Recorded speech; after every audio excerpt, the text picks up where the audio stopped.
কুমিল্লাতে প্রথমবারের মতো ট্রাই করলাম শাহী ফুচকা 4 রকমের টক দিয়ে, তাও আবার আমাদের সকলের পরিচিত একটা জায়গা ফুচকা বাড়িতে। ফুচকা বাড়িতে গিয়েছিলাম তাদের চটপটি খাওয়ার জন্য। চটপটি অর্ডার করার পরে দেখি তাদের এখানে নতুন লঞ্চ করা শাহী ফুচকা। আর এই শাহী ফুচকার টেস্টের বিষয়টা আমি আপনাদেরকে ভিডিও শেষে তুলে ধরতেছি।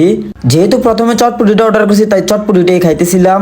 আর এবারে চটপটি ট্রাই করার পর চটপটিটা আমার কাছে ভালো লাগে না, কারণ হচ্ছে যে চটপটিটা ছিল পাতলা। আমি ফুচকা বাড়িকে রিকমেন্ড করবো আগের মতো ঘন করবে চটপটিটাকে।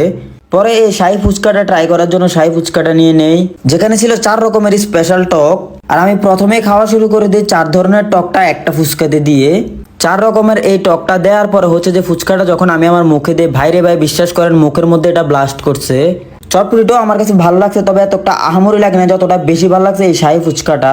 আর এই শাহী ফুচকা খাওয়ার জন্য কুমিল্লা কান্দিরপাড় ভিক্টোরিয়া কলেজ রোডে আসলে এই ফুচকা বাড়ি আপনারা দেখতে পারবেন। শাহী ফুচকা খাওয়ার জন্য কাকে নিয়ে আসতে চান তাকে মেনশন করে ফেলুন ভিডিওতে। আজকের ভিডিও পর্যন্ত দেখা হবে নতুন ভিডিওতে।